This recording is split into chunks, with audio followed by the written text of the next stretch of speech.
학원에서 이제 준비한 건데 선배들하고 이제 후배들의 만남인데 이게 이제 여러분이 궁금했던 것들을 사전 다 조사했기 때문에 선배들의 이제 답변을 할 거고 또 그 이외에 자기가 궁금한 것들은 마지막에 또 질문하고 여러분도 이제 그 내년 아니면 그 다음에도 여러분이 이 자리에 딱 앉았으면 하는 생각이 있습니다. 그래서 선배들한테 한번 물어보고 어떻게 공부했는지 그런 것들을 한번 궁금한 것들이 있을까? 선생님들이 아무리 얘기를 해도 그거보다는 실질적으로 공부하는 아이들이 생각이 더 중요하기 때문에 선배들이 어려운 발걸음 했으니까 그 다음에는 이제 정시 이번에는 이제 수시고 다음에 정시도 진행할 거니까 많은 관심 가져주고 열심히 들어주겠습니다. 선배들 얘기 잘 들었으면 하는 생각입니다. 시작하겠습니다. 저희 실장님 자, 제1회 토크 콘서트 2022학년도 수시 합격생과 함께하는 후배가 웃고 선배가 나타나 사회를 맡은 유설종 실장입니다. 자, 19회 읽어 국민을 해와 애국가 대처를 생략하고 바로 진행하도록 하겠습니다. 자, 이것이 궁금하다. 첫 번째 학습 숙강편. 재학생들이 궁금한 내용들을 이제 좀 취합해서 이렇게 쭉 하면 선배들이 이제 얘기를 해줄 거예요. 공부하기 싫을 때 동기부여하는 방법. 어떤 선배님이 얘기해 줄까요? 눈치만 보지 말고. 자, 우리 멘탈이 가장 강한 우리 이승비 선생님께서 답변을 해주겠습니다. 공부의 자랑이죠.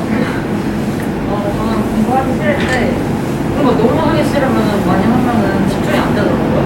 그래서 그 날은 솔직히 말하면 그냥 공부를 아예 쉬었어요. 사실 공부를 쉬면은 그 당일이랑 그 다음날 죄책감이 너무 심하단 말이에요. 그래서 그 덕분인지 몰라도 그 하루 쉰 날에 쉬었던 거에 도움을 받아서 그 다음날 공부를 심할 수 있을 것 같아요. 근데 또 많이 쉬게 되는 그런 부작용이 있긴 한데 그러니까 일주일에 또 쉬는 날도 정해주는 경우도 있고 이날 뭐 공부할 게 일주일 동안 있으면은 6일 동안 나눠서 공부하는 경우도 있어요. 그렇게 공부했던 거 싫을 때는 안 하고 그 예상을 해서 아예 피해버리는 거예요. 자, 우리 한 명 더 선배님 중에 김도경 국가님께서 승리랑 좀 비슷한데 하기 싫을 때 안 하게 되는데 아예 하루를 빼먹지는 않고 한 시간이나 30분 정도 그 시간 안에 내가 하고 싶은 걸 다 했어요. 장을 자든가 뭐 음악을 듣는가 가서 뛰다든가 친구랑 논다든가 그런 자기만의 스트레스 그런 거 찾아가지고 딱 그 시간 동안에만 딱 그거 하고 그거 끝났을 때 이제 저는 좀 계획을 꼭 지켜야 한다는 주의여가지고 만약 그 날 안에 내가 예상한 시간 안에 그렇게 못 끝낼 것 같으면 2배 이상의 그 효율이 난단 말이에요. 그래서 저는 오히려 한 시간 정도 쉬어서 효율을 좀 내는 것 같습니다. 자기만의 스트레스 해소법을 찾는 게 가장 중요한 것 같아요. 다음 김상혁 선배님. 네. 공부가 너무 하기 싫은 날 게임 하고 나면 그냥 잠을 자서 똑같은 거 게임을 오랫동안 하고 나면 이제 약간 생각이 들어요. 아, 나 지금 빨리 공부해야 되는데 그래서 다시 이제 공부를 해라는 몸속에서 저가 이제 계속 공부를 해라고 다시 공부를 아예 그냥 완전히 놀고 그다음 다시 마음을 다시 선배님들의 좋은 의견이 있었는데 너무 자주 그러면 안 돼. 많이 하시면 안 돼요. 자, 두 번째 질문. 자, 플래너를 안 쓰고 공부를 해도 괜찮은지, 플래너를 작성해야 되는지 안 돼야 되는지에 대해서 고민이 있었는가요? 자, 이 부분에 대해서는 누가 답변해 줄까요? 이민재 선배님께서. 저는 4년 동안 플래너를 쓰긴 썼는데 특히 말하면 매일 썼거나 그걸 다 지켰다고 말하기 힘들어요. 플래너는 사람들마다 의견이 많이 갈리는데 저는 주변에서 정말 잘하는 친구들 빼고는 특히 플래너 썼는데 꼼꼼하게 다 지키는 친구를 본 적이 많이 없어요. 근데 플래너를 쓰고 그걸 잘 이용할 수 있으면은 분명히 자기가 할 거를 까먹지도 않고 다 채워서 할 수 있기 때문에 잘 쓴다면은 플래너는 쓰는 도움이 돼요. 대신에 만약에 할 거면은 일단 꾸미는 거 이런 거는 분명히 안 할 거라 생각하고 그리고 뭐 플래너 솔직히 쓰기 아깝다고 생각해서 아무 노트나 쓰는 친구들도 있는데 그러면 더 안 해요. 차라리 할 거면은 돈을 돈을 써서 한 번이라도 사서 해야 그 돈이 아까워서라도 그거를 더 쓰게 되더라고요. 자, 다음 질문으로. 네. 자, 멘탈 관리하는 법. 네. 멘탈이 가장 강한 황지우 선배님께서 한번 답변해 보겠습니다. 어려워. 다른 선배들이 이거 멘탈 관리라 생각하고 정신 승리를 할 때가 있어요. 예를 들어서 모의고사를 봤는데 점수가 안 나왔어. 그럼 이게 내가 이번에는 공부를 안 해서 못 본 거야. 내가 공부를 하면 다음엔 잘 보겠지 이걸 하는데 저도 사실 그랬어요. 그게 3월 모의고사부터 시작해서 수능까지 가더라고요. 그러니까 절대 정신 승리는 하지 말고 잘 못했으면은 못한 걸 인정하고 틀린 거 고치는 게 훨씬 낫습니다. 다음 질문생. 제가 수능 때 큰 실수를 했거든요.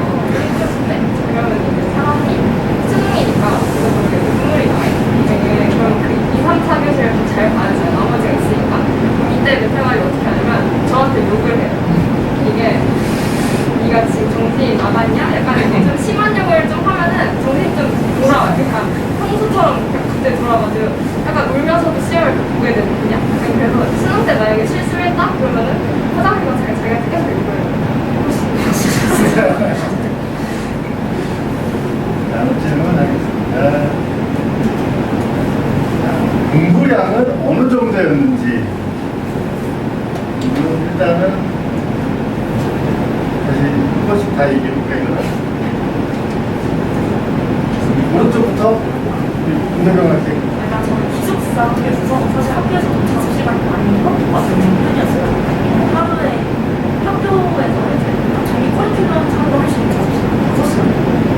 그리고 이제 뭐 아침 다스기나 심야 다스기까지 하면 한 7시간 가지고 왔어요. 저는 절대 맞춰서 공부 안 하고, 저는 평소에 이제 1, 2학년 때는 내신 대비 시간 아니고 이제 수행평가 정도가 있을 때 수행평가에 1시간에서 2시간 정도 투자하는 대신에 딱 2시간만 공부했어요. 그 이상으로는 공부를 하면 제 스스로 너무 약간 너무 공부만 하고 사는데 나 약간 이러다가 후회하겠다 이런 생각이 많이 들어가지고 놀 때 확실하게 놀고 대신 딱 2시간 안에는 딱 그날 배운 거 있어요. 그리고 국어나 영어나 수업도 괜찮고 미니볼 같은 거 있잖아. 한 30분 안에 풀 수 있는 거 그런 거 딱 하나씩 해가지고 꾸준히 했었거든요. 고3 때는 그 5시간을 거의 다 썼는데 저는 좀 1시간이라도 들자면 그 1시간 때문에 다음날 공부 다 멈춰요. 그래서 저는 무조건 그 수면 시간 확보를 해야 했어서 그래서 그 5시간 안에 내가 할 수 있는 걸 다 끝내자 해서 5시간 해봤어요. 주말에는 학원 다니고 숙제 하고 나머지는 좀 충분히 쉬어야 평일에 쉴때 충분히 쉬어서 공부량이 다른 애들이 많지 않지만 집중을 내린다. 공지혜 선생님. 일단은 1학년 때는 평소에는 잘 공부해서 거의 안 했어요. 약간 공부를 막 꾸준히 하는 스타일이 아니어서 내신 기간에 벼락치기로 많이 하는 스타일이었는데 그래서 1학년 때는 내신 기간에 한 수능 3주 전 때는 12시? 이때까지 하루 많이는 아니고 한 4시간 이 정도 했고 그 다음에 2주 전부터는 이제 진짜 벼락치기니까 4시, 이때까지 자고 이때 자면서 공부를 진짜 많이 했어요. 2주 전, 1주 전에는 진짜 엄청 몰아서 하는 스타일이었고 그리고 고3이 되면 이제 학교에 가면은 1교시부터 7교시까지 계속 자는 시간을 준단 말이에요. 그러면은 이제 쉬는 시간 빼고 하는 학교에서 한 6시간 정도 넣는데 학교에서 6시간을 했고 집에 와서는 1시간 그냥 모의고사 조금 풀고 이렇게 그냥 하루에 총 7시간 정도를 할 정도고 근데 3학년 1학기 때도 내신 기간 있잖아요. 6시간 학교에서 하고 집에 와서 하고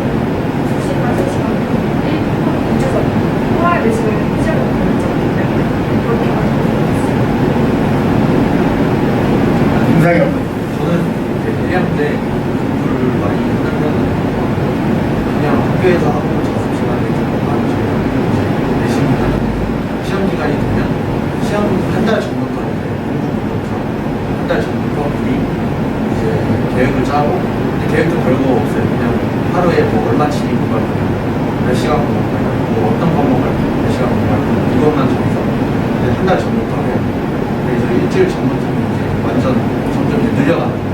일주일 전부터는 이제 1년 되고 10시간 정도 목표를 정해서 그걸 해서 시험을 봤고요. 그리고 시험은 뭐 하루에 3개나 적게는 1개씩 보는데 그러면 아침에 보니까 시간이 많이 남잖아요. 그럼 이제 시험이 끝나면 일단 잠을 자서 이제 피로를 보충해주고 그 다음에 이제 그 다음날 과목 납품을 하루 종일 하는 거예요. 그리고 이제 3학년 때 돼서는 이제 거의 공부만 했던 것 같은데 목표 시가 10시간 밥 먹는 거나 화장실 이런 거 다 빼고 순수로 그냥 10시간만 채우더라고요. 다들 열풀파 이런 거 아니고 타이머 쓰시고 그걸로 10시간을 무조건 채우겠죠 하고 이제 그걸 지켜서 공부를 하신다. 기생들 저는 1, 2학년 때는 내신 기간일 때만 공부를 했는데 내신이 아니고 수행평 가를 공부하고 내신 기간일 때는 하루에 보면 10시간 정도 한 것 같아요. 내신에 좀 신중한 편이었어서 내신 기간에 좀 열심히 했고 또 온라인 클래스 할 때는 더 시간이 많이 나가고 많이 할 때는 13시간 정도까지는 했던 것 같아요. 일주일 전에는 10시간 정도 그리고 한 달 전 같은 경우는 20분 해야 되니까 8시간 평균 4시간 정도 나왔어요. 고등학교 3학년 돼서는 이제 수능 공부를 하는데 사실 막 끊기고 그런 성격이 아니어서 학교 일주를 했는데 학교에서는 고등학교 3학년 때는 한 6월 정도부터는 아예 학교에서 1교시부터 7교시까지 40시간을 쭉 주니까 그 시간을 그냥 그 시간에만 충분히 공부를 하고 야자나 아침 자습을 하면은 그 시간만 하고 집에서 하나도 안 해요. 근데 보통 그렇게 해도 8시간 정도 나오니까 그 정도 해서 잠도 잘 수 있고 휴식도 취하면서 잘 공부하고 이제 저는 과목별로 조금 편차하긴 한데 제가 자신 있던 과목이 이제 국어랑 영어라서 그 과목들은 보통 따로 그 양을 정해두기보다는 시간을 좀 피곤한 시간들 학교 아침에 갔을 때나 자기 전에 정해놓고 과목들을 했고 저는 약간 경쟁 상대가 있을 때 조금 더 열심히 하는 편이어서 아까 말했지만 열풍파가 학교별로 있는 게 생겼잖아요. 그거 거의 시간 1대1 찍겠다고 막 쉬는 시간에 막 앉아있고 한도 그거 안 한다는 거 안 하면 사실 저는 좀 정해놓고 이게 편차가 좀 많이 심한 편이었어요. 그래서 양을 정하기보다는 마찬가지로 3학년 되면은 10시간 이렇게 시간 차라리 아예 정해놓고 하는 게 이런 방법보다는 좀 더 나은 것 같습니다. 자, 선배님들의 공감을 들어주세요. 자, 계획은 어떻게 세워서 공부해야 하는지에 대해서 한번 선배님의 경험을 들어봅시다. 계획을 가장 잘 세웠던 공부경 선생님. 저는 평소에 그냥 시험 잘 아닐 때는 그냥 딱 하루에 뭘 할지 정도만 알았지만 쓰는 편이었고 내신 기간에 무조건 한 달짜리 달력 같은 거 있잖아요. 그런 걸 사가지고 시험 범위랑 시험 시간대가 그냥 그 시험 시간대에 첫째 날, 둘째 날, 셋째 날, 넷째 날 이렇게 있잖아요. 그럼 그걸 역순으로 공부를 하는 거예요. 그러니까 1, 2, 3, 4 있으면 시험 전날부터 첫째 날, 그 전에는 둘째 날, 셋째 날, 넷째 날 이렇게 계속 위에 올라가서 한 달 필요를 다 채워요. 그러면 한 과목도 빠지지 않고 골고루 공부했어요. 그래가지고 시험 범위 나오는 거 체크해서 내가 어떻게 공부할 건지 가르쳐 줘요. 영어 지문이면 참여도 다 영어 단어 외우고 빈칸 쪽 외우고 아니면 해석해 이런 식으로 잘 공부할 거다 적은 다음에 그 해당 과목이 적힌 날에 오늘은 뭘 공부할 거다 이걸 다 적는데 그 대신에 일주일에 하루는 꼭 일요일이면 일요일, 토요일부터 하루 정해서 그때는 아예 아무것도 쓰지 말고 시험 보기 전에 마지막 회독하기 전날 딱 2번을 비워놓는 거예요. 그래서 그때는 내가 못한 부분 그날 수입과 너무 많아서 이 부분 못했다 그러면 그날로 미룬 거죠. 그래서 그 계획 빠짐없이 할 수 있는 거예요. 그렇게 해서 전체 시험 범위에서 저 5회도 있었거든요. 빠지지 않고 그냥 역순으로 적어가다 보면 내가 기억도 되게 오래되고 빠지지 않고 공부할 수 있다는 게 되게 좋았어요. 혹시 난 계획을 정말 초짜가 계획을 세울지 모르겠다면 다르게 해보면 괜찮습니다. 얘기해 주실 분 있나요? 제가 근데 저는 완전 계획 같은 계획을 세워도 잘 안 지키는 편이라서 계획을 하루 단위로 세우지 않고 예신 기간에는 일주일 단위로 내가 2주에는 이걸 끝내겠다라는 식으로 세웠고 고등학교 3학년 때는 이제 계획을 세우는 것도 이제 귀찮고 그냥 나는 이제 계획을 안 세우니까 루틴을 만들었는데 1년 3학년 1년 내내 지켰던 루틴은 8시 40분에 시험이 시작하니까 국어 시간에는 국어 공부하고 수학 시간에는 그냥 수학 공부하고 영어 시간 영어 공부하고 그런 식으로만 했던 거예요. 구체적인 계획을. 다음 질문 넘어가겠습니다. 평균 수면 시간에 대해서 한 번씩 좀 얘기해 볼까요? 이민재 선배님부터. 저는 사실 잠을 적게 잔다고 해도 다음날 영향을 받지 않는 편이었어요. 그래서 저는 보통 2시에서 3시쯤 자고 6시쯤 일어나고 저는 그냥 학교를 좀 일찍 가는 거를 좋아했어요. 그래서 저는 되게 적게 자는 항상 그냥 일정하게 적게 잤던 것 같아요.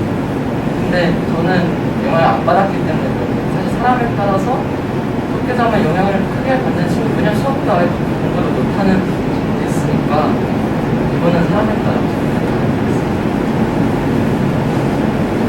이승규 선배님. 저는 수면 시간이 지금도 일정하지 않고 저는 사실 수능 끝나고 맨날 아침 7시 자거든요. 그 정도로 약간 불규칙하고 균형 없는 삶을 사는데 수능 고등학교 3학년 때는 그래도 평균 수면 시간은 적어도 7시간, 8시간 났는데 고등학교 1, 2학년 때는 결합지 같은 것도 해야 되고 수행평가 때는 밤을 좀 새고 하는 편이라서 평균 수면 시간은 평균으로 치면 좀 많은 것 같은데 내신 준비할 때나 그럴 때는 거의 3, 4시간 자는 것 같아요. 대신 내신 아니거나 수행평가 아예 없는 기간에는 평생 잔다는 것 같아요. 조상혁 선배님. 저는 이제 1, 2학년 때 계시는데 저는 이제 밤을 새거나 그런 적이 그냥 없다고 그냥 잠이 생각했는데 그래서 이제 1, 2학년 때는 내신 준비할 때는 보통 7시간, 8시간 무조건 그냥 자고요. 3학년 때 이제 수능을 준비할 때 이제 공부량을 늘려야 되니까 어쩔 수 없이 6시간만 자고 좀 예를 들어서 6시간보다 더 적게 자면 아침에 학교를 가면 겨울에는 히터도 나와서 따뜻하게 잠을 자게 되거든요. 그러면 또 졸면 그냥 자는 거랑 다르게 졸면 공부도 더 못해요. 졸면서 공부하면 시간이 그냥 낭비한 거 아니에요. 그래서 또 아예 그냥 잠을 확실히 정해두고 줄이지 않고 매일 6시간 정도 자고 송지효 선배님. 그러니까 잠이 진짜 많은 스타일이고 체력도 진짜 없어가지고 잠이 그냥 많이 오는 그런 스타일이었는데 일단 1, 2학년 때는 그 매진기가 많이 하는데 진짜 엄청 많이 잤어요. 하루에 뭐 12시간 정도 10시간 정도 이제 내신이 한 2주 전이나 그러면 이제 5시에 가서 7시에 가고 4시에 가서 7시에 가서 맨날 그런 식으로 했고 그다음에 수능 할 때도 그때도 진짜 잠이 많았으니까 학교를 끝나고 집에 오면 다시 많이 된단 말이에요. 5시 전부터 6시까지 먹고 6시 바로 잠을 자고 6시부터 한 9시까지 잠을 자고 일어나서 집에 먹고 그다음에 이제 한 10시부터 12시까지 공부 하다가 또 12시부터 7시까지 하루에 한 9시간 수능 공부할 때쯤 잠을 원래 많이 자야 되는데 성지영 선배님에서 잠을 많이 잤다 오해할 수가 있어요. 성지영 선배님은 우선부에서 내신으로 탑 클래스, 거의 다 속도단 안에 들어가는 사람이에요. 네. 자, 다음 김동영 선배님. 6시간 지켰고 저가 애기들 1시간이라도 덜 자는 거 다음날 너무 영향을 받아서 학교에서는 쉬나 자서 해보고 했는데 다음날 정신을 못 차리더라고요. 그래서 무조건 12시부터 6시부터 1시부터 7시 이런 식으로 자면 딱 6시간은 무조건 자고 낮잠 시간도 정해놨었어요. 저는 항상 야자 할 때, 학교 자습 시간을 할 때 1시간에서 30분 정도 잤거든요. 그때 한 자기만의 그 루틴을 만들어서 저는 괜찮은 것 같은데 제가 얘기를 해주고 싶었는데 저는 시험 당일날에는 무조건 시험 2시간 전에는 무조건 일어났어요. 시험날 닥쳐서 막 일어나가지고 준비를 하다 보면 저는 뇌가 잘 안 뛰어가고요. 그래서 무조건 이제 저녁 일과가 1시간 일찍 시작해서 8시 반부터 시험을 나와가지고 적어도 6시에 일어났어요. 그리고 지금도 아침에는 일찍 일어나는데 수면 시간 자체도 중요하겠지만 저는 아침 일찍 일어나는 거 진짜 추천을 너무 하고 싶어요. 그러니까 밤 10시에 자도 밤 9시에 자더라도 7시, 8시에는 일어나는 게 정말 평생 살아가는 데 진짜 큰 도움이 될 거라고 저는 믿어 의심치 않아요. 그러니까 아침에 일찍 시작하면 그냥 기분 상쾌하고 정신적으로 건강한데 신체적으로 너무 건강해요. 그때부터 내가 할 수 있는 것도 많아지고 여유도 많아지고 가족들이랑 시간도 보낼 수 있고 친구들이랑 놀 수 있고 영화도 함께 보고 있어요. 뭔가 할 수 있는 게 너무 많아지니까 아침에 일찍 일어나는 습관을 만들고 자체가 일찍 자거나 요즘에 시간 자체보다 아침 일찍 일어나는 걸 습관을 했어요.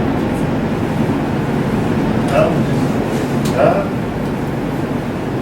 방학 때 인강은 평균 얼마나 수강했는지에 대해서 인강을 들어본 경험 있는 선배들 위주로 답변을 해주셨으면 좋겠어요. 이상형 선배님. 한국나 영어 같은 인강을 많이 해주죠. 그래서 평균 얼마나 수강했는지 잘 모르겠는데 저는 단위별로 오늘은 뭐 어디 쏟아놓는 건지 다 끝내겠다. 그래서 그거를 다 그 쏟아놓은 범위에 강의를 잡고 그만큼의 그 교재가 있을 거 아니에요. 교재도 그만큼 다 풀고 그다음에 적어요. 그래서 저는 시간보다는 이제 단원 정도 지금 그렇게 하고 그리고 인강도 커리큘럼이 있어서 그렇게 하루에 단원별로 하면은 절대 뒤처지지 않고 오히려 더 빨리빨리 할 수 있어서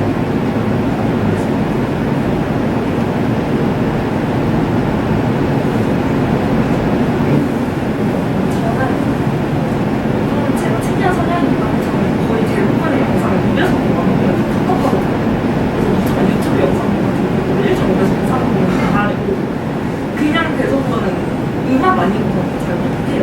그래서 저는 인강도 다른 애들은 한 4-5시간 걸렸던 걸 저는 2-3시간 걸렸단 말이죠. 그래서 저는 다른 애들보다 아마 시간 자체는 저는 양은 비슷할 거예요. 그래서 인터넷 같은 데서 찾아보면 그런 팁들도 좋아하거든요. 인강을 2배속 이상 들으면, 그래서 만약에 2분 정도 들으면 그 선생님이 말하는 게 빠르다 보니까 더 집중이 잘 돼요.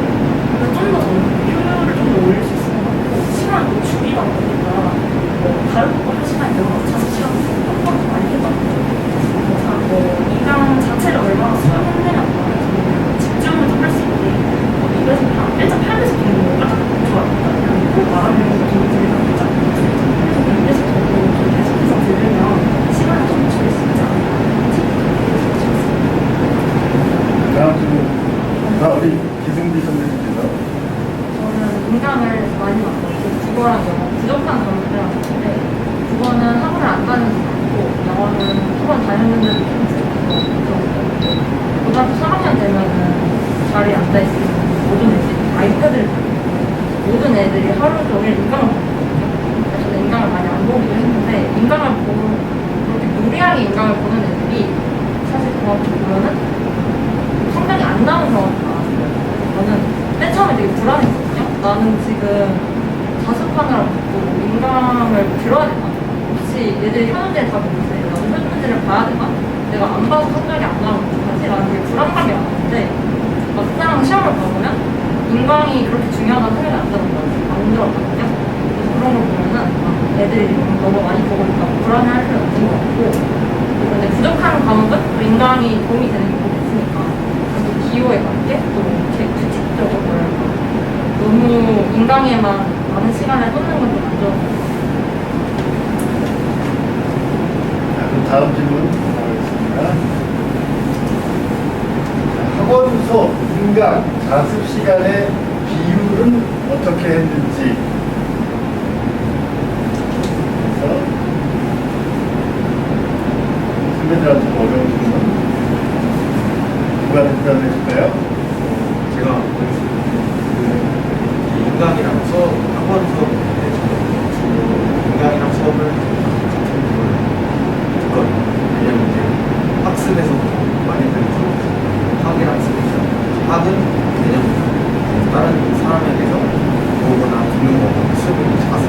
하면서 문제 풀고 보다가 하는데 저는 이제 수업이랑 인강은 이제 최소한으로 40시간씩 이제 수업을 들은 다음에 이거를 자극이 늘어요. 그래서 아까 승리가 말했듯이 인강만 주구장창 본다고 해서 실력이 오르는 게 아니라 인강보다 오히려 자습을 해서 그 실력을 올리는 게 제일 중요해요. 자습이 제일 중요해요. 한 수업, 인강 포함해서 4대 1 이런 식으로 자습을 제일 많이 지금 더 도움해 주시고 인강을 아예 안 보고 아예 하나도 안 했어요. 원래 아예 하나도 안 보고 스타일이고 학원을 잠깐 다니는 그런 스타일인데 학원을 고3 때는 일단 몰아주고 그냥 다 보고 몰아주고 정보지가 아예 채워놨고요. 토요일하고 일요일만 학원을 가는데 수학이랑 이렇게 해서 거의 한 2대8 정도로 그냥 내 전에 개념을 알고 개념을 이해를 해야 되는 스타일이지 받아들이는 스타일이라서 사실 혼자 생각을 하면서 이렇게 이해를 해야지만 연기가 되고 이런 스타일이기 때문에 5시간을 진짜 최대한으로 하는 게 제일 중요한 수능입니다. 다음 질문. 자, 졸릴 때 잠 깨는 법. 이민재 선배님께서죠. 가장 제일 없는 선배님께서. 이게 공부를 하다가 졸리면 우선 쉬는 게 맞죠. 공부를 할 때 졸릴 때 그때 계속 공부하면 저는 잠을 보충하지 못하고 공부가 되지 않아요. 근데 시간을 좀 잘 쓰고 싶다 하면은 저는 그때 스터디 플래너를 썼어요. 왜냐면 이게 공부에서 벗어나지도 않고 어차피 시간 내서 해야 할 일이기 때문에 그때 하면은 아무튼 공부를 한 게 아니니까 뭐 하면서 잘 깼고 근데 히터를 되게 싫어해서 교실 같은 데는 무조건 창문 있는 쪽에 앉아서 창문을 열어놓고 있고 이게 특정 시간대나 특정 과목을 했을 때 졸리는 게 있잖아요. 특정 시간에서 졸리는 거는 사실 저는 3년을 해봤기 때문에 아예 그때 아까도 말했듯이 졸려도 이게 편애를 할 수 있는 과목들을 정해놓고 그때 그 과목들을 하면서 잠을 깼던 것 같아요.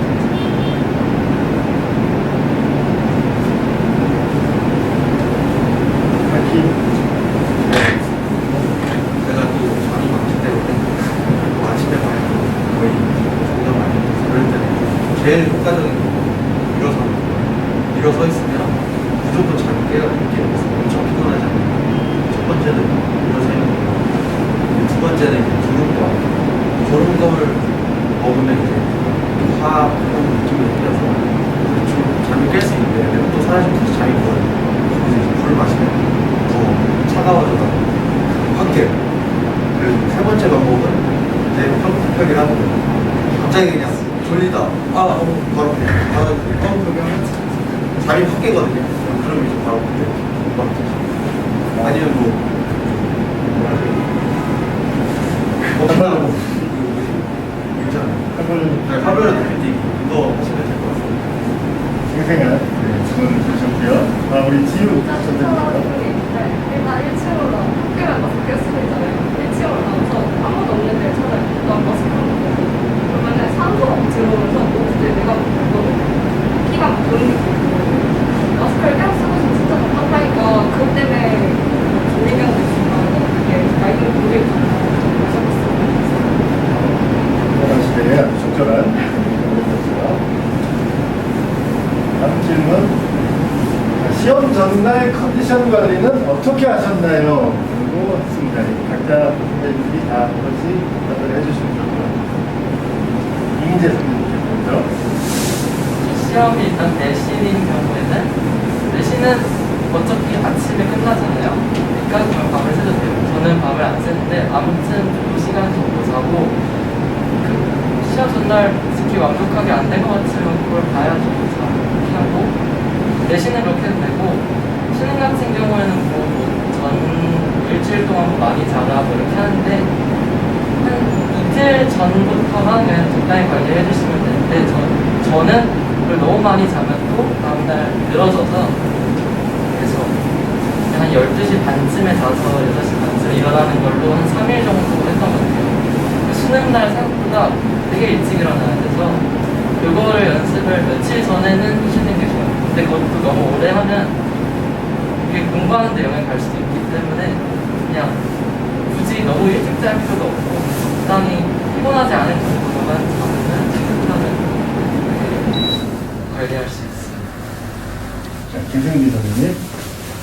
저는 내신 시험 때 아침에 시험을 보는 경우가 많은데 저는 밤을 새고 시험을 보는 경우가 많았기 때문에 시험이 끝나면 1시 정도 되면은 1시부터 6시까지는 잔 것 같아요. 그래서 이렇게 자고 6시에 뒷골을 가든지 아니면 그때부터 공부를 시작해서 그때 공부를 시작해서 4시까지 하고 또 잠을 자고 오전 시험을 봤던 것 같아요. 내신 시험을 이렇게 먹고 수능 시험은 사실 컨디션 싸움이기도 해서 수능 컨디션 시간표에 맞게끔 일어나고 자료는 연습을 많이 했어요. 네, 저는 이제 내신 때는 아까 말씀드렸다시피 잠을 이제 무조건 자야 해서 보통 예를 들어서 뭐 12시에 평소에 잤다. 그럼 이제 30분이나 1시간 더 일찍 자서 그만큼 아침에 일찍 일어나서 머리를 돌려요.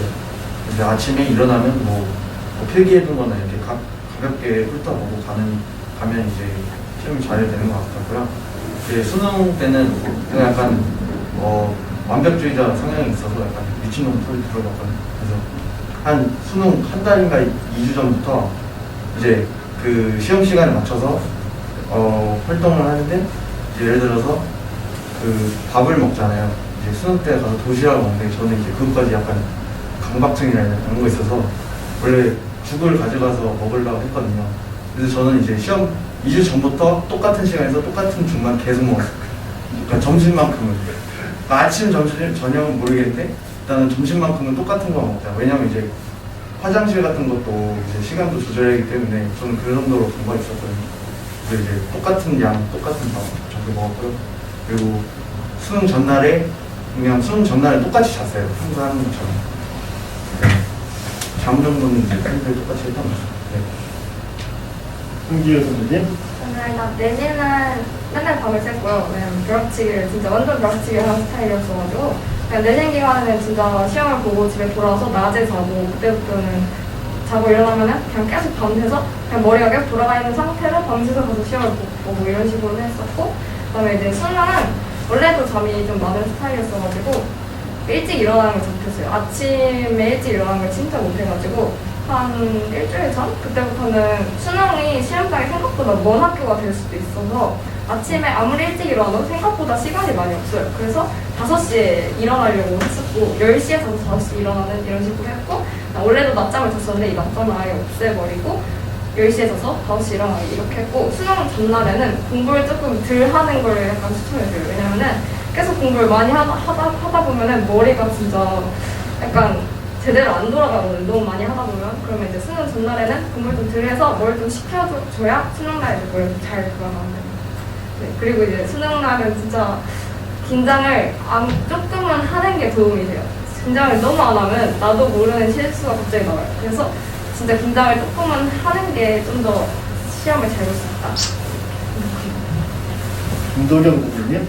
일단 내신 전날에는 약간 다른 건 다 앞에서 저도 비슷하게 일찍 잤어요. 무조건 일찍 잤고 그리고 이제 시험 보기 2시간이나 3시간 정도 전에 일어나서 이제 그때 1회독이 되거든요. 2~3시간이 충분히 1회독이 돼서 아침에 일어나서 1회독을 하려고 그 전날은 좀 일찍 잤는데 그 자기 전에 약간 저만의 약간 꿀팁 같은 건데 자기 전 30분을 내가 제일 잘 기억을 한대요. 자기 전 30분은 내가 잘 기억을 해서 저는 그때 영어 단어 보거나 아니면 뭐 통합과학 같은 거 볼 때는 사회 이런 거는 개념 같은 게 되게 많이 중요하잖아요. 그래서 그런 것들만 써져 있는 거 자기 전에 보고놨는데 자기 한 30분 전에는 절대 핸드폰 보지 말고 책 보다가 잠들면 진짜 이상하게 아침에 일어나면 아 내가 자기 전에 이런 거 봤었지? 이런 게 다 기억이 나요.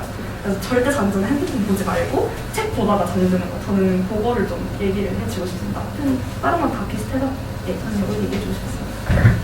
자, 다음 질문 넘어가겠습니다. 자, 학생부 관리편, 자, 생기부, 이제 세특 진로에 들어가는 활동은 어떤 식으로 하는 게 좋을지에 대해서 이것도 각 선배님들이 한 가지씩 얘기해 주시면 좋을 것 같아요. 이민재 선배님 먼저 할까요? 일반고가 생각보다 활동이 적어요. 근데 이게 선생님들이 잘 챙겨준다고 생각했는데 나중에 보면은 생각보다 적을 수도 있어요. 그래서 이거 진짜 자기가 사소하게 챙기고 이게 뭐 무례하다고 생각할 수 그래서 말을 안 하는 경우도 있는데 선생님들은 그냥 자기가 이제 모든 학생을 관리하니까 이렇게 한 명 한 명 챙겨주는 게 그렇게 많지는 않아요. 그래서 자기가 부탁하면은 굳이 안 해주신다는 무조건 자기가 미리 가서 말을 하는 게 그게 제일 확실한 것 같아요. 기생규 선생님?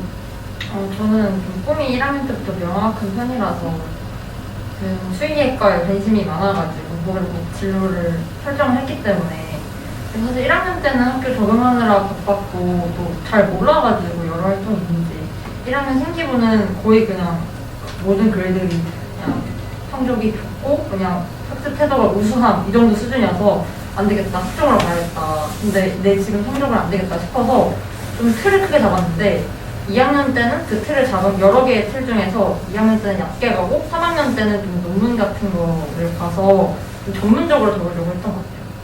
그래서 그 부분이 또 면접 입학 선정한 분들이 좀 좋게 보신 것 같고 또 꿈이 명확했기 때문에 또 자동 공진이라고 하잖아요. 자율, 동사, 아니 동아리, 동사 이런 거를 모두 관련된 걸로 어떻게든 엮으려고 노력을 많이 했어요. 그렇게 해서 좀 좋게 봐주신 것 같아요. 자, 김상엽 선생님? 만약에 진로가 이제 명확하다면 되게 좋은 거거든요. 왜냐면 이제 1학년 때부터 진로에 관련된 것만 그냥 집중적으로 하면 되게 유리한데 이제 저의 경우는 이제 진로가 한 2학년 말까지도 정해지지 않았어요. 그래서 저는 이제 뭐 그래도 범주가 있을 거 아니에요? 좋아하는 범주? 그래서 그거에 대한 거는 거의 모든 걸 그냥 다 해보고 뭐 예를 들어 뭐 수상 경력 쌓으려고 이제 여러 대회도 비슷한 거 잘하는 거 다 나가보고 일단은 할 수 있는 건 다 해봤어요. 그러면 이제 나중에 가도 진로가 명확하지 않아도 나중에 정해도 이제 해놓은 게 있기 때문에 이제 나중에 가면 이렇게 뭐라 해야 되지? 약간 이렇게 도움이 돼요. 아무튼 그러니까 명확한 게 제일 좋긴 해요. 네. 미리 정하시는 걸 추천드립니다. 황지우 선생님? 저는 일단 진로는 명확하지 않은 상태였었고 그냥 해명 분야, 나는 화학 분야다 이런 식으로 그냥 진짜 넓은 범위로만 했었는데 화학 분야면은 진짜 넓잖아요. 그러면 그냥 모든 과목을 다 화학하고 연관을 시키는 거예요. 만약에 영어면 영어 원서도 되는 화학 관련된 책을 읽고 거기랑 보고서를 썼다.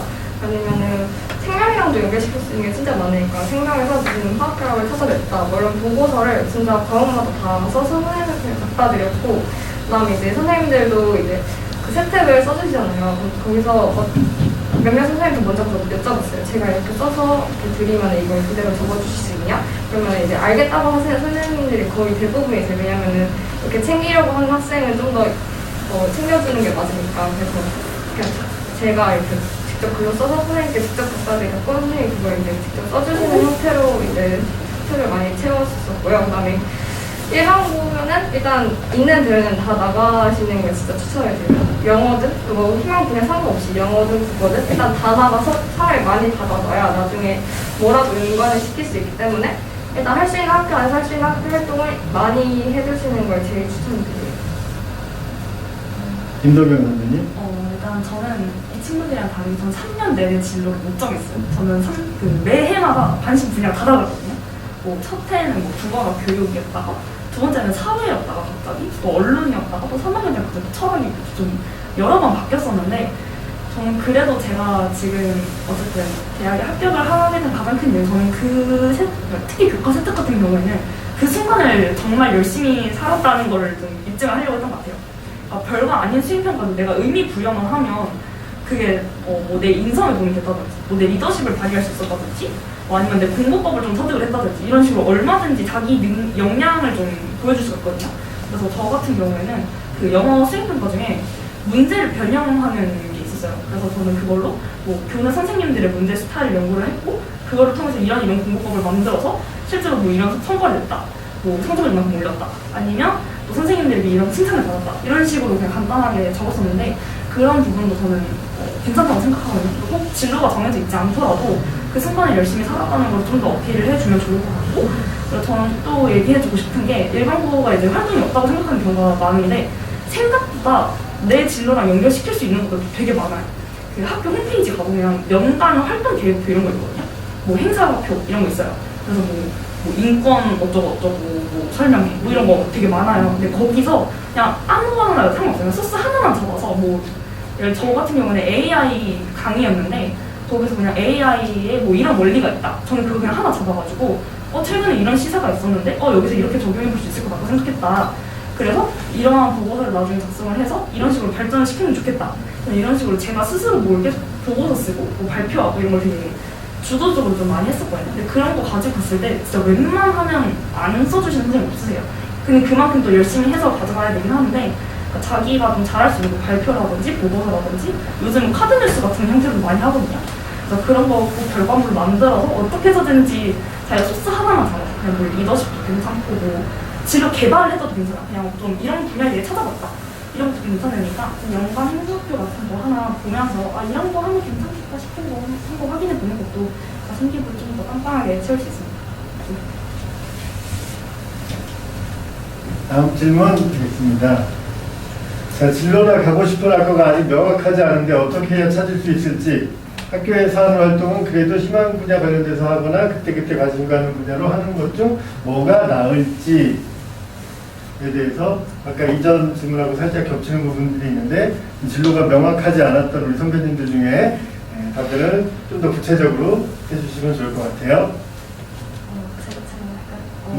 난 진로 자체는 솔직히 정할 필요는 크게 없다고 생각하거든요. 물론 진로가 이렇게 명확하면 당연히 거기로 엮는 게 좋은데 저는 이제 3년 내내 계속 변했다 보니까 진로 자체를 잡는다보다는 저는 학과는 좀 정했으면 좋겠어요. 그러니까 꼭 화학과 이렇게 정하라는 얘기가 아니라 요즘 자유전공학도 이런 것도 되게 많거든요. 제가 지금 다니고 있는 학과도 다니려는 학과도 그런 학과도 딱히 뭐 소프트웨어, 뭐 프로그램 딱 이게 정해진 게 아니라 그냥 인문학적 소양으로 4차 산업혁명 시대의 인재를 육성한다 이런 개념이거든요.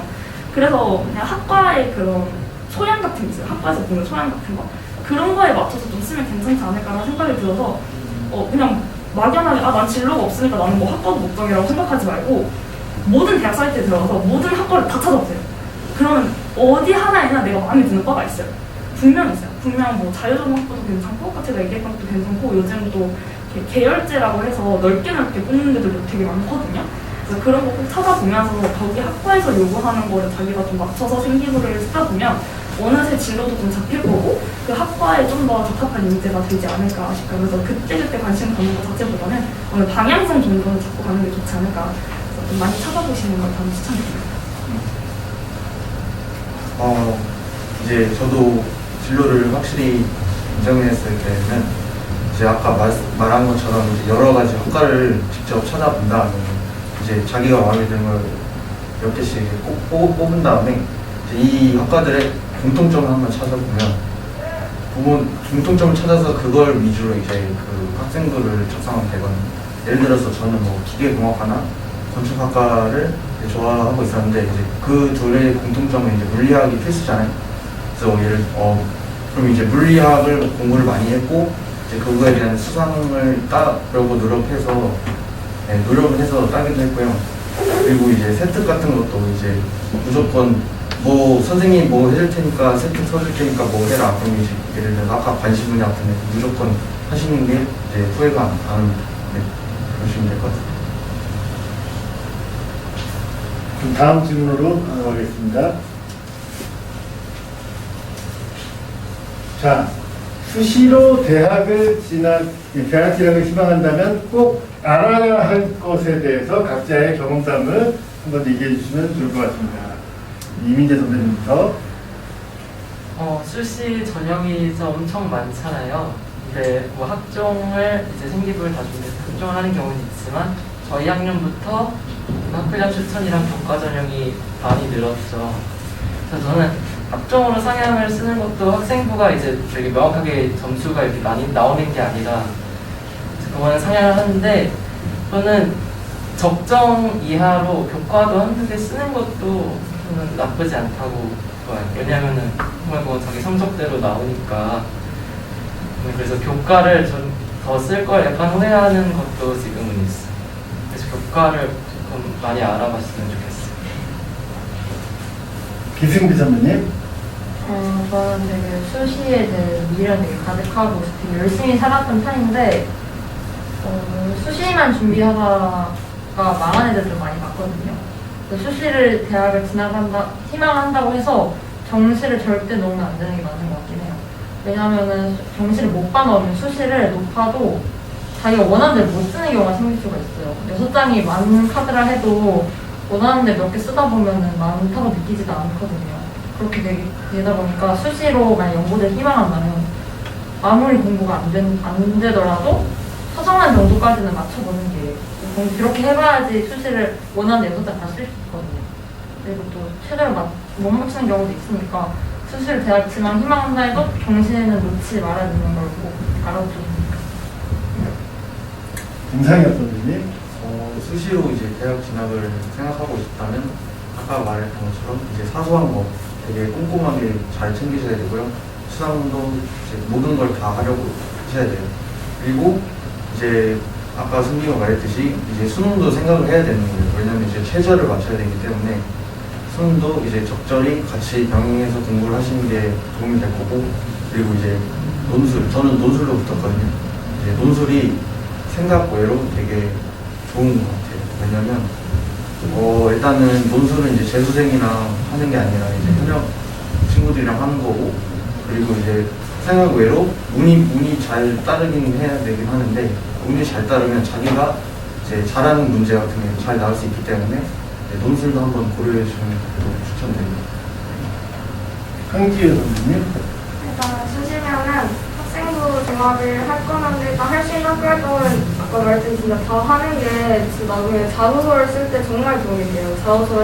왜냐면 자소서에 그냥 그 관련 내용이 아니라도 단어 하나만 있으면 그냥 이걸 뽑아서 이렇게까지 쓸 수도 있거든요. 진짜 부풀려서 엄청 진짜 자소서를 쓰듯이 진짜 단어 조그만 거 하나라도 이만큼씩 쓸 수 있어요. 그러니까 사실 학교 활동 일단 다 하는 게 좋고, 그다음에 아무리 내가 2학년 때까지 내신을 망했어. 그래서 나는 정시야 이렇게 생각하더라도 내신 공부는 계속 해주는 게 좋아요. 왜냐면은 1, 2학년 때 했던 그 내신 때 했던 오랫동안 앉아서 공부했던 그 습관이 정시 공부할 때도 도움이 많이 되거든요. 그러니까 내신을 난 정시야 이렇게 많이 버리지 말고 계속 공부를 열심히 그 순간순간에 최선을 다해서 했으면 좋겠습니다. 김도경 선배님. 저는 각자 좀 방향성을 좀 잡았으면 좋겠다고 얘기하고 싶은 게, 자기가 대학을 우선으로 할 건지 학과를 우선으로 할 건지를 좀 미리 정했으면 좋겠어요. 그러니까 내가 꼭 가고 싶은 학과가 좀 명확하다면 나는 학교가 낮아서 무조건 이 학과를 갈 거야 라고 하면 뭐 학종이나 해서 생기부를 좀 더 풍부하게 채울 수가 있겠고, 아니면 나는 무조건 높은 대학을 가겠다. 근데 나 생기부 좀 더 부실하다? 그러면 교과 전형을 좀 더 알아보면서 높은 대학이지만 좀 낮은 학과를 알아보면서 거기에 또 맞춰 생기부를 써나갈 수 있거든요. 그래서 저희 학교 같은 경우는 대부분 다 학종으로 가는 학교였어서 친구들이 그걸 항상 많이 얘기를 했던 것 같아요. 너는 대학이 우선이 학과가 우선이라 많이 얘기했었는데, 나중에 정작 이제 나는 뭐 예를 들어 미디어를 생각하고 왔는데 정작 내가 수시를 쓸 때가 되면 생각보다 성적이 안 되거나 생각보다 너무 경쟁률이 세다거나 이런 이유들로 못 쓰는 경우가 되게 많아요. 그래서 어떻게 해서든지 높은 학과를 가기 위해서 그 학교를 가기 위해서 학과를 낮추는 경우도 있으니까 내가 대학을 우선으로 할 건지 아니면 학과를 우선으로 할 건지 그런 걸 좀 더 미리 생각해보면 수시 지원할 때 좀 더 도움이 되지 않을까 싶습니다. 자, 수시 면접은 어떤 식으로 진행되는지에 대해서 한번 면접을 경험해 보신 분들이 답변을 좀 해줄까요?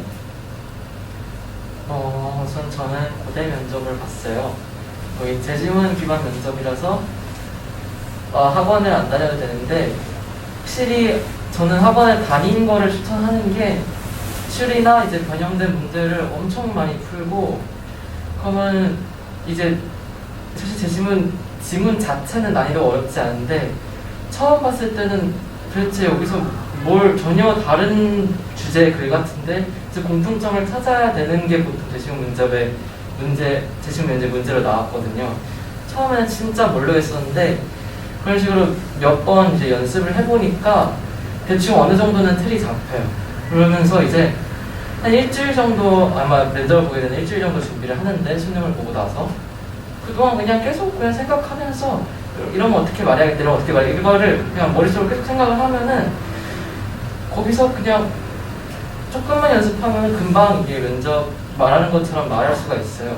그리고 뭐 엄청 이렇게 긴장하면서 갔는데 생각보다 면접 문제가 그렇게 어렵지 않았어요. 준비한 것만큼.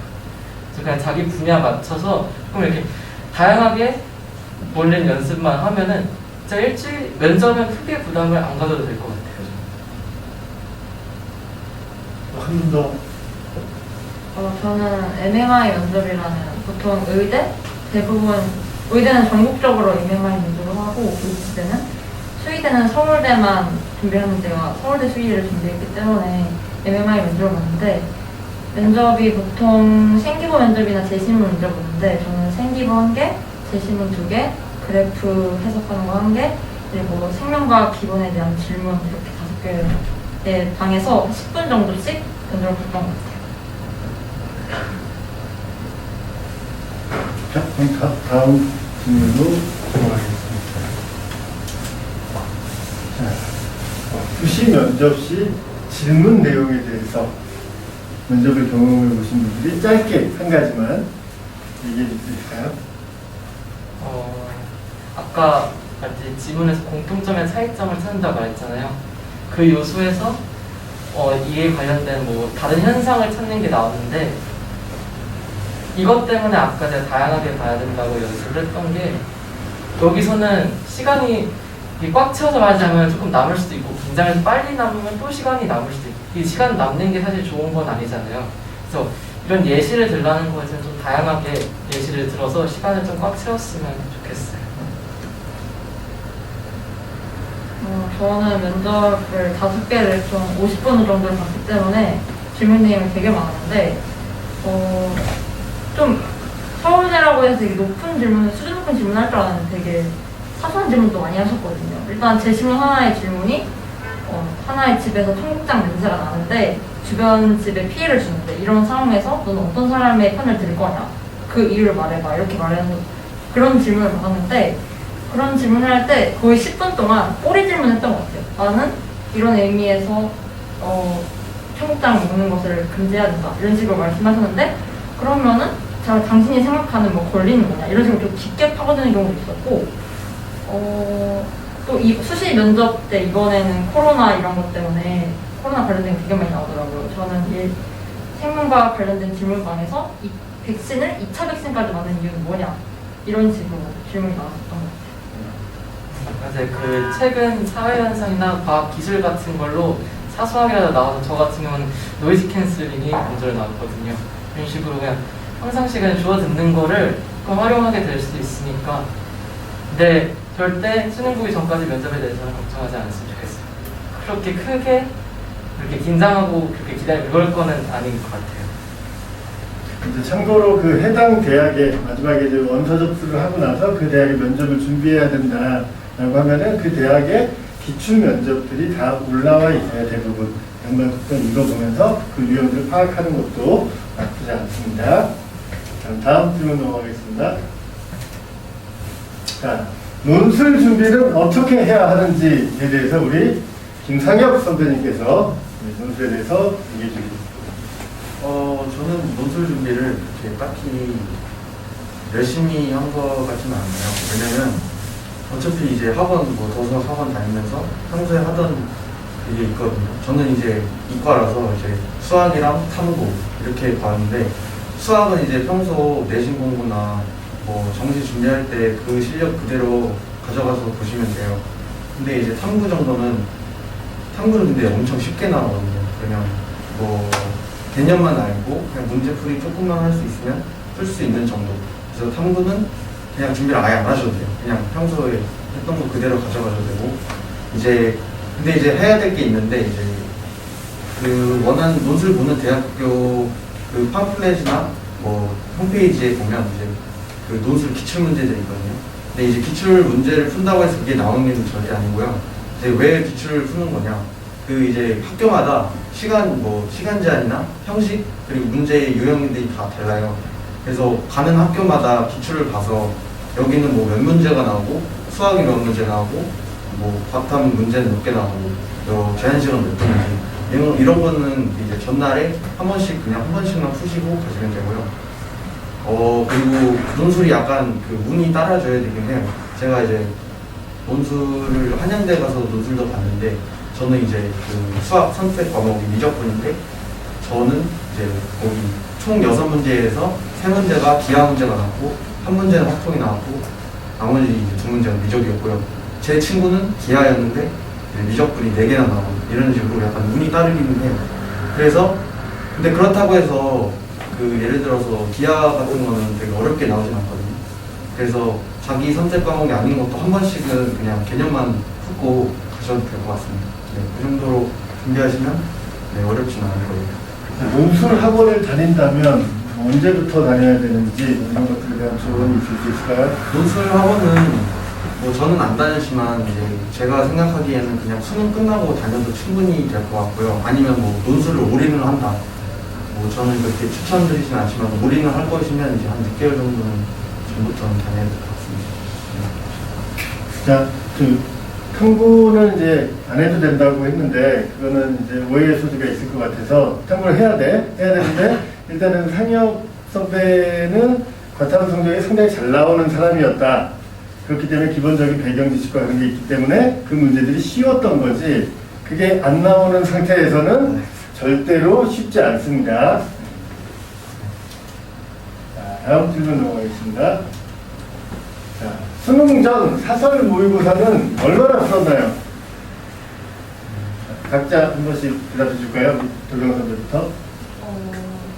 수능 전이랑 수능 직전을 얘기하는 것 같은데 이제 내신 수능 아예 다 끝나고 그 다음부터는 저는 국어는 미니 모의고사로 한 18문제 정도 돼서 이제 반짜리 정도 되는 거 그거는 이제 매일매일 풀었었고 일주일에 하루 그냥 날 잡아서 그 날에는 뭐 2강 모의고사나 그런 좀 시중에 잘 나와 있는 그 풀 모의고사 있잖아요. 80분 동안 푸는 거 그거를 일주일에 한 번 정도 풀었었던 것 같고 이제 수학은 이제 학원에서 선생님이 주시는 대로 그것만 했어서 특별히 뭐 사설 모의고사를 구매해서 풀진 않았었고 영어 같은 경우에는 저는 이제 학교에서 워낙 기출을 많이 돌려서 저는 기출을 보면 그냥 답이 뭔지 기억이 날 정도였었어요.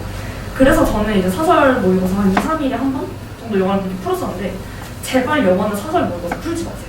그러니까 영어는 사설 모의고사 진짜 그 논리가 아예 달라요. 평가원이랑 논리가 너무 다르고 사설 모의고사 잘 봐도 평가원에서 못 보는 경우가 진짜 많거든요. 국어 같은 경우는 이제 독해력 같은 것 때문에 좀 도움이 될 수 있는데 영어는 어휘도 아예 다르고 수준 자체가 아예 달라요. 그 지문 구성이 너무 달라서 그러니까 저처럼 이게 기출 딱 보고 이거 답 이거였지? 라고 바로 기억날 정도가 아니면 기출 계속 풀어보는 거. 한 3기능 정도는 평가원 모의고사를 계속 그 기출 풀어보는 거 연습을 좀 많이 하셨으면 좋겠고 그 다음에 이제 사설 모의고사는 한 3, 4일이나 일주일에 한 번 정도 그렇게 풀면 될 것 같습니다. 김지효 선생님. 저는 일단 수학이랑 과탐은 학원에서 했었거든요. 근데 수학은 일주일에 한 번 했고 과탐도 생명이랑 화학 했었는데 일주일에 한 번씩만 사설 모의고사를 풀었었고 그거는 이제 일주일에 2번 2강 사설 모의고사를 풀었어요. 사실 그렇게까지 숙제를 열심히 해가는 사람이 아니었어가지고 일주일에 한 번? 그거는 솔직히 일주일에 한 번 할 때가 더 많았던 것 같긴 한데 일주일에 한두 번 이렇게 그걸 했었고 영어는 일단 토론공사는 거의 아예 안 했었고요. 영어는 진짜 기출을 분석하고 돌리는 게 제일 중요하고. 강상혁 선생님. 저는 국어도 이제 사설로 2강을 사설로는 일주일에 하나씩 풀었고요. 이제 평가원 기출 같은 경우는 이제 회독을 좀 많이 했어요.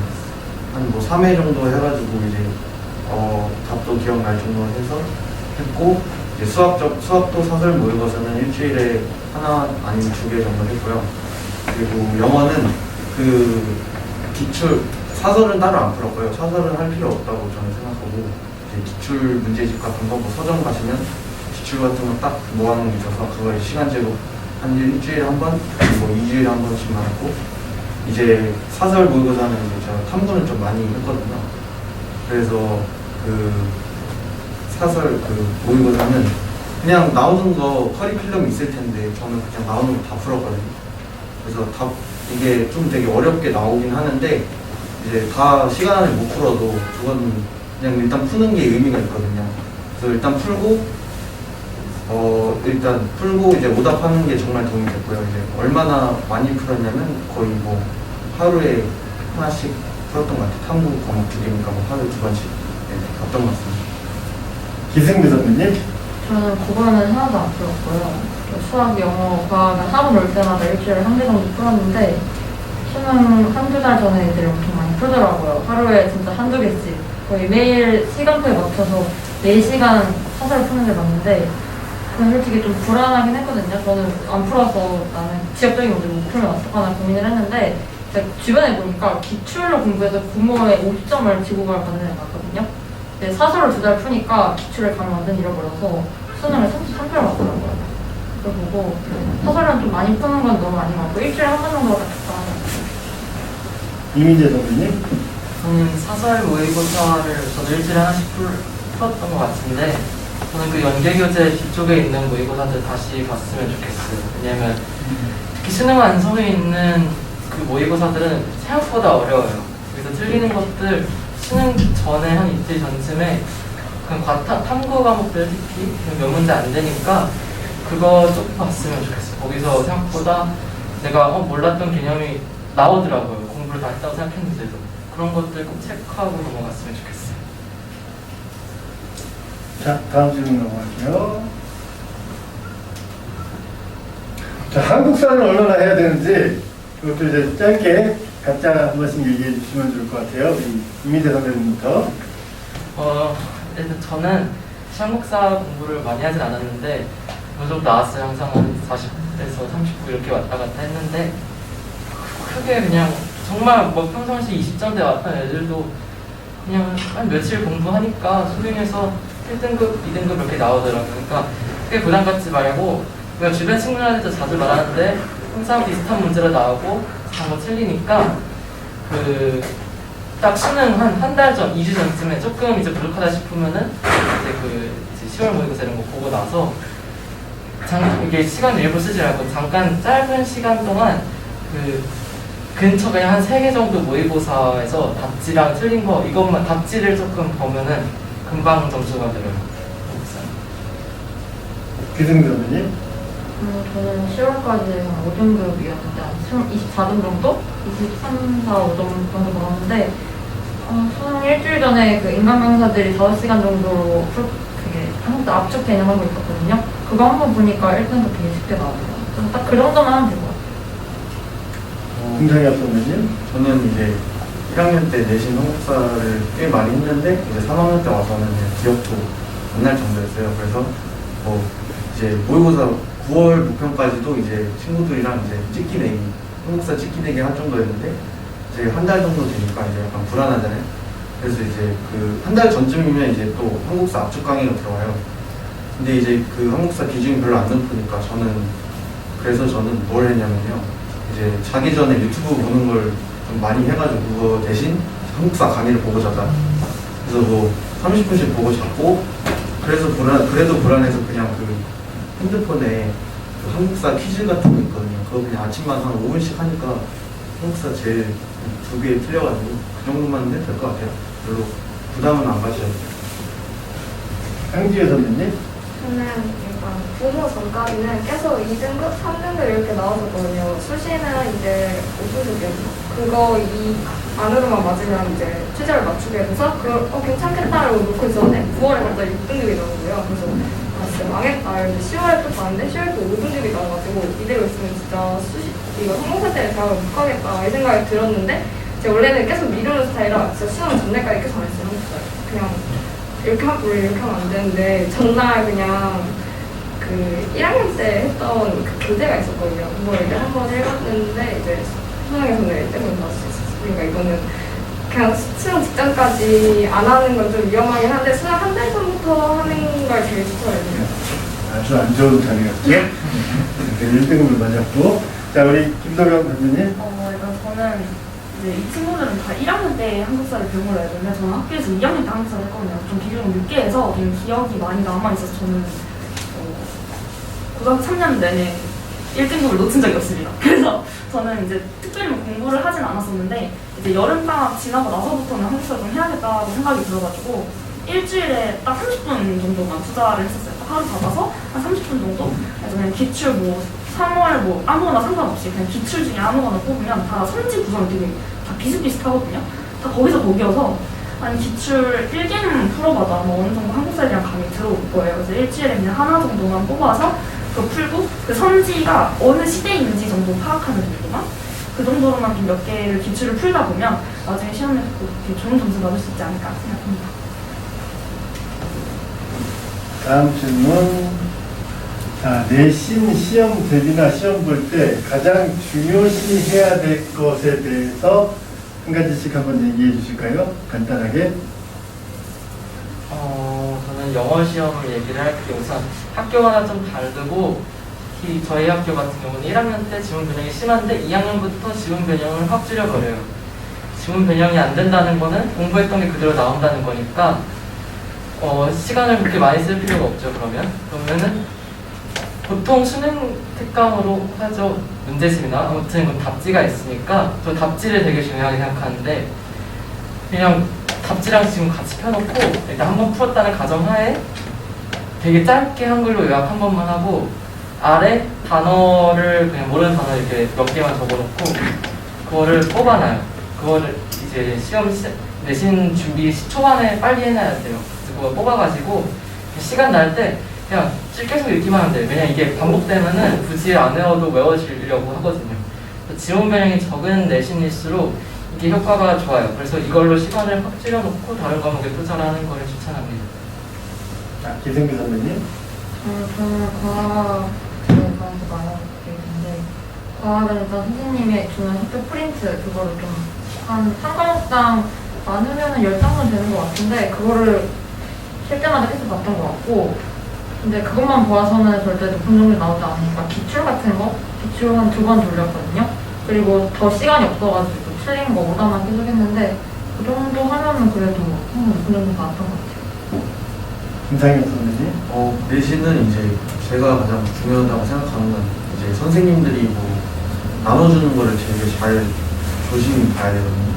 왜냐면 거기서 문제가 거의 나오는 경우가 많고 그리고 또 뭐가 중요하냐면 이제 그 기출 전년도 기출이나 뭐 재작년도 기출 중요하고 예를 들어서 학교마다 그게 형식이 다르고 이제 심화원의 선생님들마다 다른데 이제 기출을 보면 어쩔 때 어떤 선생님들 그냥 똑같은 문제를 답 그대로 내는 경우도 있고 그리고 그게 아니더라도 어떻게 나온지는 미리 보고 들어가야 이제 시험 볼 때 당황하지 않을 수 있어요. 네, 그게 중요한 것 같아요. 황리우 선배님. 저는 그냥 국어에 대해서 말씀드리고 싶은데 국어는 시험 범위가 학교랑 좀 다르잖아요. 그러면 이제 문학이랑 독서 이렇게 같이 나눈 학교도 있을 텐데 일단은 그 국어 지문을 일단 다 분석을 초반에 일단 다 해놔요. 그냥 3시간과 하나까지 그냥 다 해놓고 그거는 솔직히 문제 푸는 건 진짜 추천 안 드리고 계속 그걸 계속 읽어요. 그냥 내가 그거는 내신은 솔직히 시간 싸움이에요. 그래서 이게 문제가 많은데 시간은 50분밖에 없으니까 진짜 시간이 부족한데 그 딱 그냥 이 내용을 읽지도 않아도 그냥 이게 뭔 내용이 다 기억이 날 정도로 그냥 다 외울 정도로 그냥 계속 읽으면은 시험을 그나마 잘 볼 수 있었던 것 같고 그다음에 학교는 이제 저희 학교는 사립학교였어서 선생님들이 계속 똑같았어요. 그래서 작년에 어떻게 했는지 작년 시험들을 보면은 이 선생님의 유형이 어느 정도 파악이 되거든요. 그래서 이 선생님이 작년에 이런 식으로 냈었구나. 그러면은 여기에 중점적으로 공부를 해야겠다 이걸 해서 선배들한테 시험지를 많이 받아서 그걸 계속 봤어요.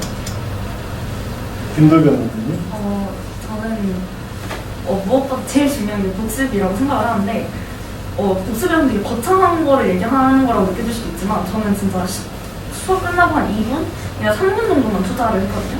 쉬는 시간 10분 중에 딱 그것만 투자를 해도 되고 아니면 그냥 아예 수업이 다 끝나고 최소한 그 당일 내에는 복습을 하려고 했는데 특히 국어 같은 경우에는 독서는 좀 변형 문제가 많이 나올 수 있는데 특히 문학 같은 경우에는 수업 외에 게 나오기가 좀 쉽지가 않거든요.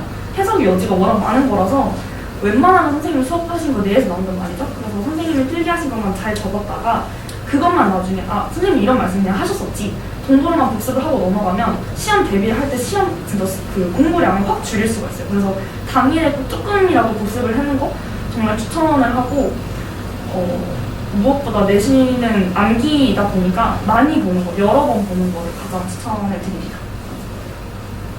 네, 다음 질문 할게요. 과목별 내신 대비 컬렉티브를 했네요. 네, 다음으로 가겠습니다. 자, 과학 2 과목 내신 대비는 몇 주 정도 준비했는지에 대해서 우리 부흥고와 우성고 대표해서 한 명씩만 얘기하도록 하겠습니다. 부흥고는 한 명밖에 없네요. 이승비 선배님. 모라생기 2를 4개 다 했기 때문에 상대적으로 시간이 매우 적었는데 일단 2과목 시험은 엄청 어렵게 안 내니까 그냥 하루 날 잡고 완자 같은 거 생명과학 시험권이랑 쫙 풀고 그래서 한 4일 정도 했던 것 같아요. 4개 합쳐서. 우성고 같은 경우는 9과목을 보는데 저는 생지고 제가 물리 화학 하는 친구들 같은 경우에는 선생님들이 아예 문제를 어느 정도 주셨대요. 그 안에서 나온다고 했고 생명이랑 지구화학 같은 경우에는 수업 시간에 들으면 수업 시간에 대놓고 여기서 한 문제 낼 거야 여기서 이런 식으로 수업을 해요. 게다가 저희는 다른 학교에 비해서 범위도 굉장히 작아요. 한 학기에 한 단원 나가고 뭐 이런 식으로 하니까 저희는 전날 봐도 충분히 A 나올 수 있어요. 대신에 수행평가는 생각보다 어려운 게 나오기도 하고 또 뭐 나오는지 미리 말 안 해주고 보는 경우 수행평가는 조금 신경 써야 돼요. 수행평가는 때문에 시험을 그렇게 쉽게 나와서 잘 봤는데도 수행평가 때문에 A를 못 맞아버리면 수시하는 경우에는 내신에서 타격이 좀 있기 때문에 수행평가를 오히려 조금 더 신경 쓰는 게 맞는 것 같아요. 다음 질문하겠습니다. 자, 윈터스쿨이 도움이 되는지에 대해서 선배님들 각자의 의견을 한번 얘기해 볼까요? 김동경 선배님부터. 저는 진짜 완전 무조건 도움이 된다고 보고요. 제가 성적을 올렸던 게 딱 저 윈터스쿨을 하고 난 다음이라서 꼭 진짜 도움이 된다고 얘기를 하고 싶은 게 공부 습관이 너무 잡혀요. 제가 한 번도 이제 고등학교 1학년 때는 한 번도 안 해보다가 2학년 올라가는 그 겨울방학에 여기서 텐트텐을 한 번 했었는데 그때 사실 처음에 약간 좀 분위기에 이끌려서 그냥 좀 공부를 하는 게 강했었는데 아무래도 오래 앉아 있다 보니까 뭐라도 내가 해요. 그러니까 뭐라도 내가 하면서 이렇게 하면 조금이라도 더 쉽게 공부하겠지? 라는 생각으로 자꾸 자기만의 방법을 찾게 되더라고요. 그래서 좀 오래 앉아 있으면서 자기 방법을 찾는 게 그냥 가장 좋고 고3 되면 진짜 오래 앉아 있는 게 생각보다 너무 힘들고 체력 싸움이라는 말이 정말 맞아요. 그래서 그때 체력 싸움도 한번 경험해 볼 수 있는 것 같아서 윈터스쿨은 정말 성적 향상 자체보다는 그냥 자기 습관을 기르는데 좀 더 초점을 맞추면서 하면 도움이 많이 되지 않을까 생각을 합니다. 잠깐 여기 지금 도경 선배가 얘기한 거는 우리 학원의 PTP를 얘기한 건가요? 아니면 다른 학원의 윈터스쿨 얘기한 건가요? 둘 다. 둘 다 얘기한 네, 건가요? 예. 윈터스쿨도 이제 다른 친구들 경험 많이 들어보면 가서 공부를 많이 했다고 하는 친구가 있거든요. 근데 오래 앉아있는 습관이 너무 길러졌다고 하는 친구들이 되게 많아요. 그래서 그냥 습관을 기르는 데 좀 초점을 맞추는 게 낫지 않을까. 자, 그럼 황지혜 선배님. 저는 윈터스쿨은 할 거면은 자습이 엄청 많은 그런 윈터스쿨 하는 걸 진짜 추천을 드리는데 예비고일 같은 경우는 윈터스쿨을 수업을 하는 데 들어가게 되면은 진짜 하고 나면 기억도 안 나는 막 통합과 사회, 한국사 이런 거 엄청 시킨단 말이에요. 수업을 하는 윈터스쿨 하면은 그러면은 해봤자 별로 얻는 것도 없고 시간만 들이고 그렇게 된다고 저는 생각을 해요. 그래서 윈터스쿨 할 거면은 자습이 진짜 많은 자습이 많아서 이제 자습을 계속 하다 보면은 진짜 내가 뭘 해야 되는지를 스스로 계획을 안 세우게 되니까 수능 공부할 때 나중에 도움이 많이 돼요. 그러니까 윈터스쿨 할 거면은 자습을 많이 있는 걸 했으면 좋겠어요. 김상엽 선배님. 저는 윈터스쿨을 한 번밖에 안 되는데 그게 도움이 되는 이유는 이제 아까 말씀한 것처럼 이제 공부 습관을 잡는 게 제일 중요하거든요. 왜냐면 저는 뭐 중학교 때까지만 해도 뭐 시험 전날 게임하고 뭐 공부를 거의 안 했거든요. 근데 이제 윈터스쿨을 들어가서 제 공부의 습관을 되게 많이 잡아줬어요. 그래서 핸드폰도 보통 내니까 이제 핸드폰 그 없는 시간을 점점 늘리는 것도 좀 도움이 많이 돼서 도움이 되긴 합니다. 기생비 선배님. 조경이랑 지우의 생각 합쳐서 습관이 안 잡혀있는 애들한테는 좋을 거고 또 수업이 많은 윈터스쿨은 좀 안 좋은 거 자습이 많은 윈터스쿨이라면 충분히 도움이 될 것 같아요. 이거는 제가 어디 다른 설명에서 들은 건데 예비고 1하고 예비고 3은 윈터스쿨을 하라고 했는데 생각을 해보면 예비고 1, 2, 3 3개의 겨울방학 중에 사실 저도 예비고 1 때 공부를 잘 안 했던 것 같아요. 이렇게 명분이 없다고 생각을 해서 그래서 그런 윈터스쿨은 도움이 된다 생각하고 정말 여기는 하기 나름이라는 게 정말 맞는 말 같은 게 가서 친구를 사귀다 오는 경우도 있다고 하더라고요. 그래서 정말 가서 수시 싸지는 않잖아요. 윈터스쿨이 금액이 어느 정도 있기 때문에 저기 돈 아까워서라도 한다는 생각으로 조금 열심히 하면은 그냥 수업보다는 확실히 도움이 될 거라고 생각을 해요. 자, 다음 질문 나오겠습니다. 자, 수시 정시의 기준은 어떻게 잡아야 되는지, 수시에 집중을 해야 될지, 정시에 집중을 해야 될지를 정하는 뭐 시기라든지 그 기준을 한번 본인들의 경험담으로 얘기해 볼까요? 김도경 선생님 먼저 할까요? 일단 고등학교 2학년 때까지는 무조건 수시를 챙겼으면 좋겠습니다. 그러니까 뭐 절대 정시 공부를 하지 말라 이런 건 아닌데 나는 1학년 때부터 정시파 이런 건 진짜 절대 없거든요. 나중에라도 정말 그 수시가 혹시 몰라요. 빛을 발하게 될지. 정말 그 가능성은 아무도 모르는 거니까 무조건 2학년 때까지는 수시를 챙기고 이제 2학년, 3학년 넘어가는 겨울방학 때쯤에 되면 어느 정도의 이제 대학이나 학과 정도의 방향성이 잡히거든요.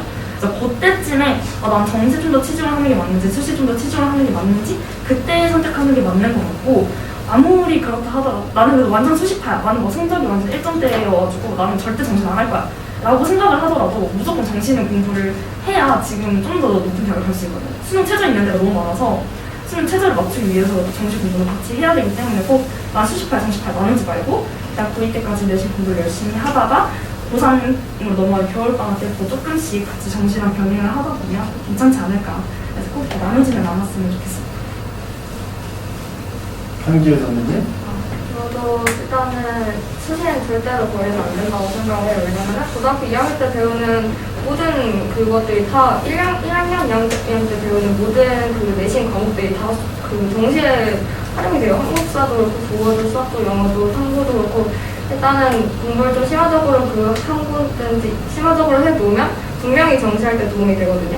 그러니까 내신은 진짜로 절대로 버리면 안 되고 그리고 3학년 1학기 때 내신 챙기는 게 진짜 쉬워요. 그 A만 맞으면 되잖아요. 그러니까 3학년 1학기 때도 아무리 난 진짜 완벽하게 정시야라고 생각을 하더라도 3학년 1학기 때 수능 특강 가지고도 수업을 많이 하니까 수업을 안 들으면 안 되고 꼭 들었으면 좋겠어요. 그리고 내신을 조금이라도 계속 챙겼으면 그리고 이제 그 자기는 내신으로 안 갈 거 했는데도 교과로 간 친구들도 진짜 많아요. 그러니까 꼭 내신은 꼭 챙겼으면 좋겠어요.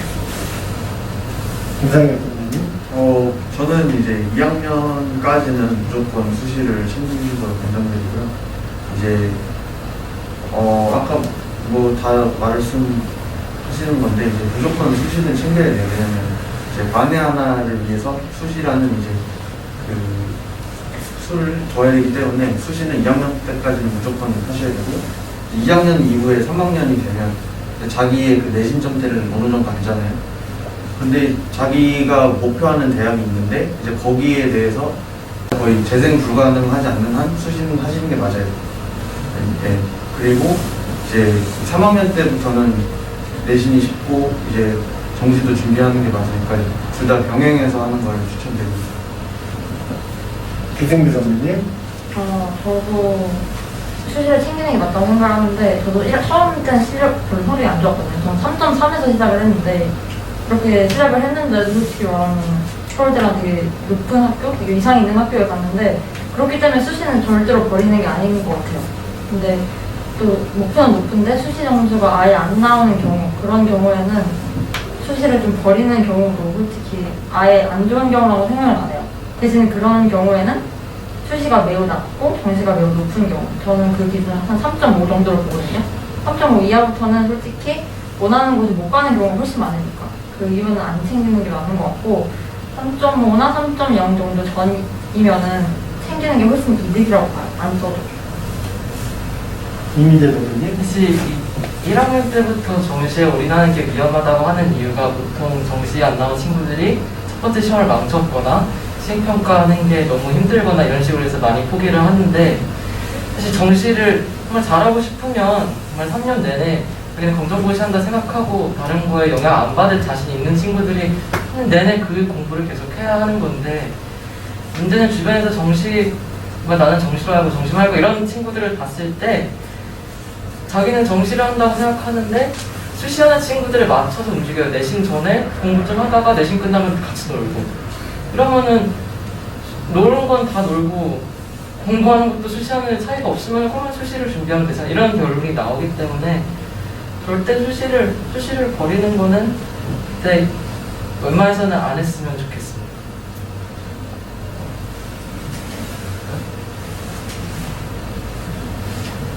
자, 잘하는 것과 하고 싶은 것 중 무엇을 해야 한다고 생각하나요? 전공을 선택함에 있어서겠죠? 조언을 해주실 분? 사실 저 질문을 했다는 거는 하고 싶은 진로가 있는데 제가 잘하는 과목과는 차이가 있기 때문에 나온 질문 같은데 저 같은 경우에는 3년 내내 환경 생태 쪽으로 준비를 했는데 결국에는 생기부가 들어가지 않는 건축학과로 합격을 했어요. 근데 제가 사실 적성 자체는 건축학과에 훨씬 잘 맞아요. 근데 생명 점수가 나쁘지 않게 나왔다고 생각했기 때문에 생명을 했는데 결국에는 그쪽에서 원하는 인재상이 아닌 거죠, 제가. 반대로 제가 이제 평소에 잘하는 이제 미술이나 그런 여러 가지 분야를 한꺼번에 할 수 있는 건축에 붙었기 때문에 그리고 저는 사실 학교는 원하는 학교는 아니지만 그 과는 되게 만족을 하고 있는 상태라서 사실 잘하면은 언젠가 시간이 지나면 결국 그거를 하고 싶어질 거예요. 다른 걸 하기에는 뭐 성적이 안 될 수도 있고 현실적으로 힘들 수도 있기 때문에 저는 시간이 지나면 다 정해지지 않을까 싶습니다. 저도 그 잘하는 것과 하고 싶은 게 다르거든요. 잘하는 것은 이과하고 같은 건데 제가 하고 싶은 것은 약간 미술적인 것도 있어요. 그래서 저는 일단은 제 생각은 뭐냐면 일단 잘하는 것으로 일단 밀고 가는 거예요. 잘하는 걸 가서 대학을 간 다음에 잘하는 것이니까 학점도 잘 받을 수 있을 거잖아요. 그러면 만약에 계속 하다가 그래도 정 안 맞으면 그때 전과해도 안 되실 것 같고 그리고 뭐 대학을 졸업하고 나중에 취업을 해서도 그때 가서 바꿔도 저는 늦지 않을 거라 생각해요. 그래서 저는 잘하는 것을 먼저 하는 게 맞는 것 같습니다. 사실 저는 하고 싶은 걸 따라하는 게 맞다고 생각해요. 제가 하고 싶었던 게 3년내 수의사였는데 사실 처음 성적 3.3이면은 3.3의 절반이 돼도 못 가는 성적이거든요. 한 1.4, 5 정도는 돼야지 갈 수 있는데 저는 무리하게 3.3인데도 수의학과를 목표로 삼고 공부를 했단 말이죠. 근데 하고 싶은 게 있다 보니까 그렇게 다시 성적을 높일 수 있었던 거고 낮은 성적에서 시작을 했는데도 불구하고 그렇게 하고 싶은 것만 보고 그걸 위해서 달려나가니까 그랬기 때문에 성공을 했고 입시에서는 제가 원하는 과를 갈 수 있었다고 생각을 하거든요. 그렇기 때문에 저는 하고 싶은 게 있다면은 포기하지 않고 하는 게 맞는 것 같아요. 저도 얘기를 하고 싶은 게 사실 잘하는 걸 싫어하는 경우는 보통 없거든요. 그러니까 잘하는 경우는 그래도 내가 좀 하기 좀 수월하다고 생각하는 거라고 생각을 하는데 잘하는 걸 하다 보면 하고 싶은 거에 대한 길이 분명 열리는 것 같아요. 제 친구 중에 한 명도 운동을 되게 잘하고 좀 좋아하는 스포츠에 엄청 광적인 친구였는데 하고 싶은 것도 심리 쪽이었어요. 그러니까 심리나 상담 이런 걸 되게 좋아하는 친구들도 결국 걔는 심리학과로 갔거든요. 근데 걔는 진로가 그러면 심리학과에 가서 심리 전공을 한 다음에 스포츠 선수들을 심리 상담을 해주겠다. 이런 식으로 충분히 엮을 수 있단 말이죠. 그래서 일단 잘하는 걸 쭉 자기 개발하다 보면 하고 싶은 거에 대한 길이 열리지 않을까. 충분히 융합시킬 수 있는 부분이 많으니까 너무 이분법적으로는 생각을 안 했으면 좋겠습니다. 네, 다음 질문이 없네요. 네. 자, 일단 사전 질문은 여기까지 해서 거의 1시간 한 25분 정도 진행을 했고 이제 공식적인 행사는 여기서 마무리를 하는데 지금 자리에 왔으니까 여기 예쁘고 잘생긴 선배들한테 뭔가 궁금한 거 있으면은 개별 질문할 수 있는 시간을 잠깐 갖도록 할게요. 질문 하고 싶은 사람? 자, 이게 우리나라 교육의 현실이죠. 자, 우리 고생들 했고 우리 수고하신 선배님들한테 박수 한번 주세요. 자, 수고하셨습니다.